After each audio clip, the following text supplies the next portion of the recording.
नक्शा, ये पाकिस्तान का नक्शा, ये जम्मू कश्मीर का नक्शा, अलग अलग प्रकार के नक्शे मैंने बना रखे हैं। और इन रोटियों को देखकर मुझे अपने बचपन की याद आ गई, जब मैं छोटी सी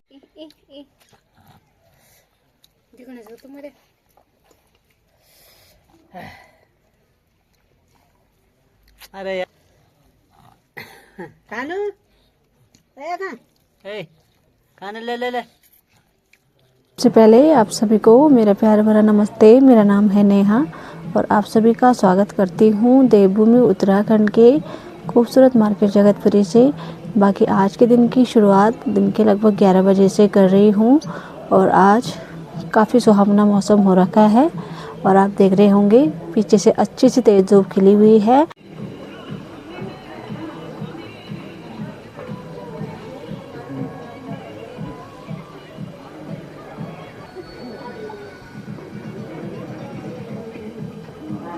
बाकी घर के सारे कामकाज निपटाने के बाद अब मेरे दिन के खाना बनाने की तैयारी हो गई है, क्योंकि आजकल ठंडियों का मौसम है तो जल्द ही टाइम का पता बिल्कुल भी नहीं चल पा रहा है। तो आज मैं बाहर ही खाना बनाऊंगी, चूल्हे पर कढ़ी वगैरह बनाऊंगी तो उसको मैं चूल्हे पर ही बनाऊंगी, क्योंकि चूल्हे में कढ़ी पर बहुत ज़्यादा स्वाद आता है और ख़ासकर लोहे की कढ़ाई पर। तो अब मैं बना लेती हूँ और आपको भी दिखाती हूँ कि किस तरीके से मैं जो है चूल्हे पर।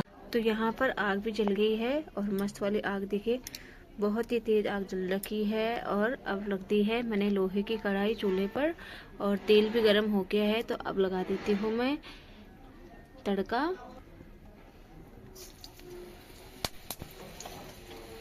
और इसमें मैं धनिया का तड़का लगाऊंगी और थोड़ा सा जीरा का।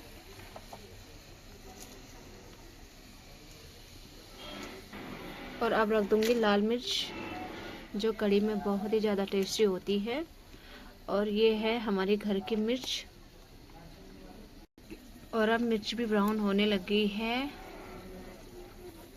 और इसके बाद अब रख दूंगी मैं ये बढ़िया।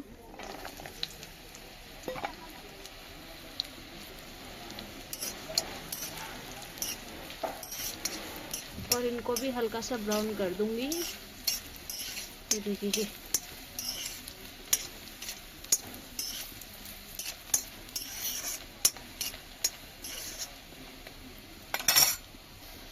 तो चलिए जी, ये सब ब्राउन हो गया है, बढ़िया भी ब्राउन हो गई है और साथ में लाल मिर्च भी। और अब मैं रख देती हूँ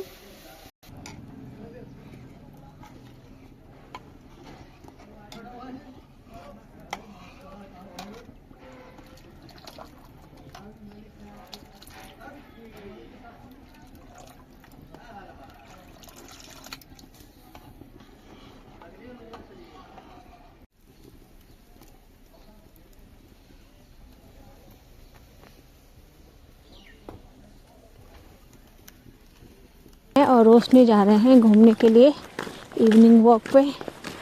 और बाहर ठंड भी महसूस हो रही है, इसलिए मैंने आज ये मोटा वाला जैकेट निकाल दिया, जो मेरी ठंड को थोड़ा आराम दे रहा है। तो अब चलते हैं घूमने के लिए और यहाँ का वेदर आपको दिखाती हूँ मैं। तो चलिए जी, दुकान भी मैंने बढ़ा दी है और अब मैं चलती हूँ सीधा कमरे पर। और बाहर बहुत ठंड हो रही है, जिसके कारण मैंने ये दो जैकेट पहन रखी है, क्योंकि अंदर ही रहना होता है तो फिर बाहर धूप में जाना बहुत कम मिलता है मुझे, तो इसलिए ज़्यादा ठंड महसूस हो रही है। बाकी आज ना मेरी फ्रेंड भी चली गई है दिल्ली में, घर आई हुई थी और उसके ससुर जी की 1 महीने पहले डेथ हो गई थी, तो वो लोग घर पे आए हुए थे। बहुत अच्छा लग रहा था जब तक वो घर पर थी। तो आज वो चली गई है दिल्ली अपने बच्चों को लेकर। तो मन बहुत उदास है, मतलब मैं बयान नहीं कर सकती आपके साथ कि मुझे बहुत खुद लग रही है उसकी। और मैं ना उसको मिलने भी नहीं जा पा रही थी, पता नहीं मुझे टाइम भी नहीं मिल पा रहा था। जिस दिन सोच रही थी कि उसको मिलने जाऊंगी तो उस दिन ज़्यादा ही काम हो रहे थे, बहुत बिजी रह रही थी मैं। अब थोड़ा अफसोस हो रहा है कि उसके साथ बहुत कम टाइम बिताया मैंने। खैर छोड़ो, सब ठीक ठाक रहेगा तो फिर मिलना जुलना तो होता ही रहेगा। बाकी अभी वो फ़िलहाल गाज़ियाबाद पहुंच गई है अभी थोड़ी देर पहले मेरी उससे बात हुई थी और सुबह तो उसने बहुत इमोशनल कर दिया था। अभी सुबह 8-9 बजे के करीब वो दिल्ली गए तो उसने सच में बहुत ज़्यादा रुला दिया और मैंने खुद को बहुत कंट्रोल कर रखा था। मैं नहीं रोई उसके सामने, क्योंकि अगर मैं रोती तो फिर दोनों एक साथ ही फिर बुरा होता। तो मैंने खुद को घर से ही मैं सोच के गई थी कि मैं खुद को कंट्रोल करूँगी, उसको संभालूंगी। पर वही है ना, उसका प्राण जो है बहुत कच्चा है। उसकी जेठानी भी आई हुई थी तो वो भी दीदी बहुत इमोशनल हो गई और उनका प्यार बहुत अच्छा है दोनों का आपस में।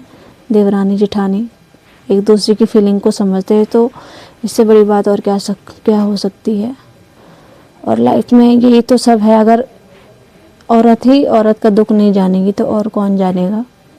तो वो जो उसकी जेठानी है बहुत ज़्यादा हेल्पफुल भी है और बहुत ही ज़्यादा मिलनसार जिसको बोलते बहुत अच्छी है और की बॉन्डिंग अच्छी है, फैमिली में सब अच्छे हैं वो भी। तो फिर बहुत ज़्यादा इमोशनल हो गए और सच में मैं भी हो गई और मेरे सासू जी भी गए थे तो वो भी बहुत ज़्यादा रोने लगे उनके साथ। मैंने खुद को कंट्रोल किया, क्योंकि आप अगर सामने से कोई बंदा ऐसा कर रहा है तो फिर खुद को ज़रा कंट्रोल करना ही चाहिए। तो क्योंकि मेरे पे ये सब बीत रखा है और जिसके साथ ये सब गुजरा होगा तो उसको पता होता है कि दुख क्या होता है। और किसी के जाने से इंसान घर में जो खालीपन होता है ना, वही इंसान जान सकता है कि मतलब क्या है किसी का दुख। तो वही दुख जान सकता है जिसके साथ ये घटना घटी हो। तो हमारे साथ भी ऐसा कुछ हुआ है तो मैं सब समझती हूँ कि किस पर क्या बीतती है। तो चलिए जी, बाहर अंधेरा होने के बाद हमने भी खाना बना दिया है और यहाँ पर लास्ट रोटी रह रखी है बनाने के लिए। और यहाँ पर हमने मूली की सब्ज़ी बना रखी है, आज पहाड़ी मूली की सब्ज़ी जो बनकर बिल्कुल तैयार है। और गुन्नू, इशू और दादी दादा और रुद्रा को रोटी दे दी है और अब हमारी तैयारी है खाना खाने की। और ये लास्ट रोटी रह रखी है बनाने के लिए और बनकर बिल्कुल तैयार है। तो आज मैंने बहुत दिनों के बाद अब 2-3 दिन से मैं हाथ से बनाने की प्रैक्टिस कर रही हूँ। और ये देखिए जी, ये भारत का नक्शा, ये पाकिस्तान का नक्शा, ये जम्मू कश्मीर का नक्शा, अलग अलग प्रकार के नक्शे मैंने बना रखे हैं। और इन रोटियों को देखकर मुझे अपने बचपन की याद आ गई। जब मैं छोटी सी थी, मतलब यही 16-17 साल की उम्र की, तो मेरा भाई था संजू भाई। तो मेरे को ना रोटियां ठीक से बनाना नहीं आता था, मैं ऐसी टेढ़ी मेढ़ी बनाती थी बेलन में। तो मेरा भाई आकर मुझे देखता था और चिढ़ाता था, ये बन गया 5 नंबर का चप्पल, ये बन गया 7 नंबर का चप्पल। तो मुझे अभी अपने भाई की बहुत याद आई। मेरा भाई मुझे बहुत चिढ़ाता था और ख़ासकर तब जब मैं खाना बनाती थी, क्योंकि मेरे से खाना ठीक से बनता ही नहीं था। चावल बनाती थी तो वो पानी पानी हो जाता था या तो फिर कोरे कोरे चावल रह जाते थे। तो बहुत याद आई। तो मैं ट्राई कर रही हूँ कि मेरे से हाथ से अच्छे से बन पाए। वैसे 2-3 दिन हो गए हैं ट्राई कर रही हूँ और आप कमेंट करके ज़रूर बताना कि रोटी कैसे बनाई है। और ये मिक्स आटे की है, कोदा और गेहूं के आटे से बनी हुई बना रखी है मैंने रोटियां। बाकी बच्चों को दे दिया है और अब हम भी खाना खा लेते हैं। तो अब आज की इस वीडियो को मैं यहीं पे रखती हूँ। आई होप आपको वीडियो पसंद आई होगी। वीडियो पसंद आए उसको लाइक कीजिए, कमेंट कीजिए और अपने दोस्तों के साथ शेयर कीजिए। मैं नेहा मिलती हूँ आपको अपनी अगली नई वीडियो में। तब तक के लिए जय देव उत्तराखंड।